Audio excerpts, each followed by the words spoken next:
अस्सलाम वालेकुम। तो आज की शॉर्ट वीडियो के अंदर जो है हम हाइब्रिडाइजेशन जो है उसकी एक शॉर्ट ट्रिक जो है उसको स्टडी करने की कोशिश करेंगे। इस शॉर्ट ट्रिक की मदद से आप एक मॉलिक्यूल के अंदर किसी भी एटम की हाइब्रिडाइजेशन जो है वो इजीली फाइंड आउट कर सकेंगे। तो तीन तरह की जो है तीन टाइप्स की हाइब्रिडाइजेशन जो है आप लोगों ने पढ़ी होगी। हाइब्रिडाइजेशन sp भी होती है, sp2, sp3। sp हाइब्रिडाइजेशन का क्या मतलब है आपके पास? अब आपने सपोज करना है कि sp के अंदर एक s है आपके पास और एक p है आपके पास। तो 1 + 1 2 मींस जिस एटम की आपने हाइब्रिडाइजेशन निकाली हुई है आपने सपोज करना है अगर उसने दो बॉन्ड बनाए हुए हैं तो उसकी हाइब्रिडाइजेशन जो है sp होगी। एक s है आपके पास, दो p है आपके पास। 1 + 2 आपने कंसीडर करना है कि जिस एटम ने अगर कोई एटम है उसने तीन बॉन्ड बनाए हुए हैं तो उसकी हाइब्रिडाइजेशन जो है वो क्या होगी आपके पास? sp2 होगी। और थर्ड वन जो है एक s है आपके पास, तीन p है आपके पास। तो 1 + 3 मेरा बच्चा कितना हो गया आपके पास? 4। अगर किसी एटम ने जो है चार बॉन्ड बनाए हुए हैं तो आपने कंसीडर करना है कि उस एटम की हाइब्रिडाइजेशन जो है वो क्या होगी? sp3 होगी। अच्छा, ट्रिक क्या है यहाँ पे? जो इंपॉर्टेंट पॉइंट है वो क्या है वो आपने ये याद रखना है कि according to VSEPR theory, valence shell electron pair repulsion theory, उसका लास्ट पोस्टुलेट आपको समझाने की कोशिश करता है कि जब भी आप हाइब्रिडाइजेशन निकालने की कोशिश करते हैं तो बॉन्ड चाहे डबल हो या बॉन्ड आपके पास ट्रिपल हो, आपने मेरा बच्चा हमेशा उसको क्या कंसीडर करना है? उसको हमेशा सिंगल कंसीडर करना है जब भी आप हाइब्रिडाइजेशन निकालने की कोशिश करेंगे। दोबारा, बॉन्ड चाहे डबल हो चाहे ट्रिपल हो, आपने हमेशा क्या कंसीडर करना है? उसको सिंगल, जब आप हाइब्रिडाइजेशन निकालने की कोशिश करते हैं। तो चलो अप्लाई करते हैं रूल को। फर्स्ट एग्जांपल जो है मैं आपको देता हूं, C triple bond C × H और यहां पे भी आ गया आपके पास H। तो चलेंगे, इस कार्बन की अगर आपने हाइब्रिडाइजेशन जो है वो निकालनी है तो देखिए इस कार्बन ने एक सिंगल बॉन्ड बनाया हुआ है तो सिंगल को तो सिंगल ही आपने कंसीडर करना है और ट्रिपल को क्या कंसीडर करना है? ट्रिपल को भी क्या कंसीडर करना है? सिंगल।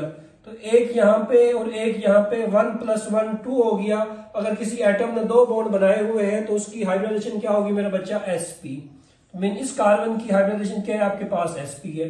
बिल्कुल इसी तरह इस कार्बन की हाइब्रिडाइजेशन भी क्या होगी? एक बॉन्ड इधर है, ट्रिपल को भी सिंगल कंसीडर करेंगे तो इस कार्बन की हाइब्रिडाइजेशन भी क्या होगी आपके पास? sp होगी।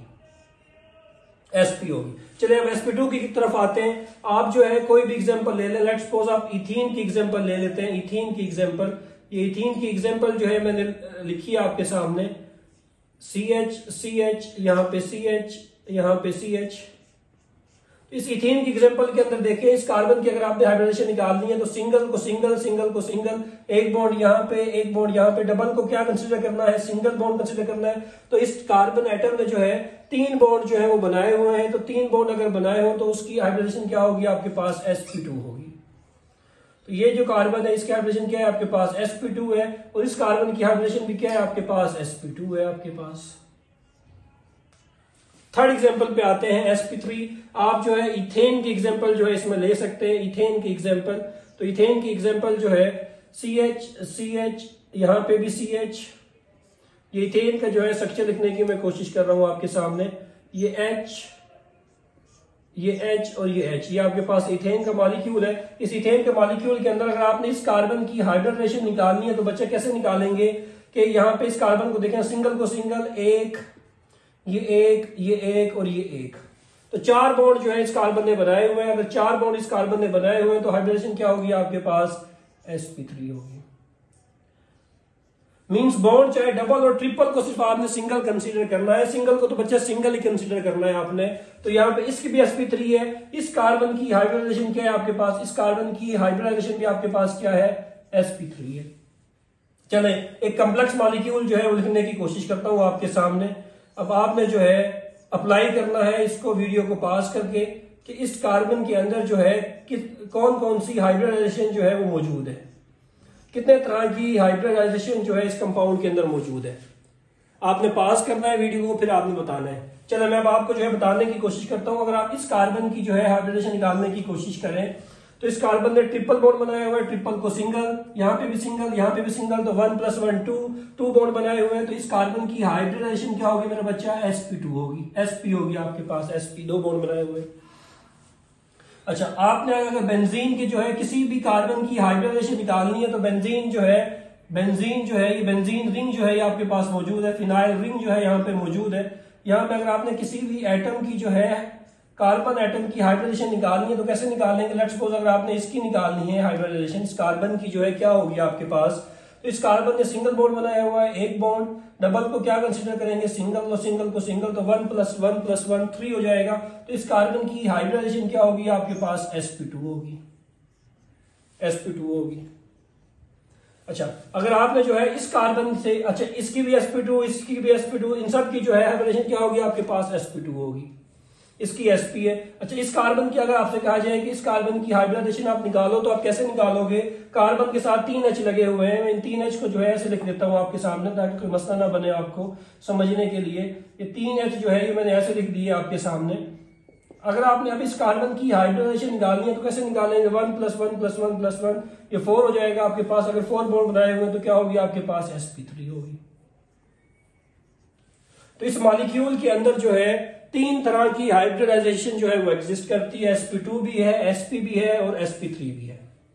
तो इस ट्रिक को जो है अप्लाई करके आप किसी भी मॉलिक्यूल के अंदर किसी भी एटम की हाइब्रिडाइजेशन जो है वो फाइंड आउट कर लेते हैं, इजीली फाइंड आउट कर लेते हैं। अच्छा बच्चा, इस ट्रिक को जो है आप ना सिर्फ कार्बन के ऊपर अप्लाई कर सकते हैं बल्कि आप वाटर की भी निकाल सकते हैं, अमोनिया की भी निकाल सकते हैं, हाइड्रोजन सल्फाइड की भी निकाल सकते हैं। आप हर मॉलिक्यूल की जो है हाइब्रिडाइजेशन जो है वो फाइंड आउट कर सकते हैं। लेट्स सपोज अगर आपसे कहा जाए कि वाटर के अंदर जो है ऑक्सीजन की जो है हाइब्रिडाइजेशन जो है वो आपने निकालनी है, तो सबसे पहले आप स्ट्रक्चर लिखें वाटर का। ये ऑक्सीजन है आपके पास, ऑक्सीजन के पास मेरे बच्चा कितने इलेक्ट्रॉन लोन पेयर जो है मौजूद होते हैं? ऑक्सीजन के पास 2 लोन पेयर जो है मौजूद होते हैं। 6 ग्रुप का एलिमेंट है ऑक्सीजन, सल्फर, सेलेनियम, इन सब के पास जो है 2-2 लोन पेयर जो है मौजूद होते हैं। तो 2 लोन पेयर है। ट्रिक क्या है? आपने हर लोन पेयर को एक बॉन्ड जो है वो कंसीडर करना है। तो अगर आपने इस ऑक्सीजन की हाइब्रिडाइजेशन जो है यहाँ पे फाइंड आउट करनी है तो एक लोन पेयर तो ये है, एक बॉन्ड आप इसको कंसीडर करें, ये सिंगल बॉन्ड है, एक बॉन्ड इसको, एक ये सिंगल बॉन्ड है, सिंगल बॉन्ड, और एक इसको जो है लोन पेयर को आपने क्या करना है? बॉन्ड, एक बॉन्ड कंसीडर करना है। मीन हर लोन पेयर को आपने एक बॉन्ड कंसीडर करना है। तो यहाँ पे ऑक्सीजन कितने बॉन्ड हो गए? 1 1 1 1। या आपके पास कितने बॉन्ड हो गए? 4 बॉन्ड हो गए। तो वाटर जो है इसकी हाइब्रिडाइजेशन मेरा बच्चा क्या है आपके पास? sp3 है। बिल्कुल इसी तरह आप अमोनिया की भी जो है हाइब्रिडाइजेशन जो है फाइंड आउट कर सकते हैं। अमोनिया NH3 जो है आपके पास, अमोनिया का स्ट्रक्चर जो है मेरा बच्चा कैसे लिखते हैं? ये नाइट्रोजन है, नाइट्रोजन के पास जो है एक लोन पेयर है, 3 हाइड्रोजन जो है इसके साथ कनेक्टेड है आपके पास। तो देखें, एक लोन पेयर को जो है आपने क्या कंसीडर करना है? एक बॉन्ड कंसीडर करना है। तो एक बॉन्ड यहाँ पे आ गया, एक यहाँ पे, एक यहाँ पे, एक यहाँ पे, 4 बॉन्ड। तो अमोनिया की भी हाइब्रिडाइजेशन जो है मेरा बच्चा वो क्या होगी? sp3 होगी। तो आप किसी भी मॉलिक्यूल के ऊपर जो है इस ट्रिक को अप्लाई करें, उसकी हाइब्रिडाइजेशन जो है आप इजीली जो है वो फाइंड आउट कर सकते हैं। तो इंटरेस्टिंग वीडियोस के लिए, मजीद इंटरेस्टिंग वीडियोस के लिए आप चैनल को जो है सब्सक्राइब करें, दोस्तों के साथ शेयर करें, अपनी दुआओं में याद रखिएगा। बहुत जल्द जो है नेक्स्ट ट्रिक के साथ जो है आपसे मुलाकात होती है। अल्लाह हाफिज।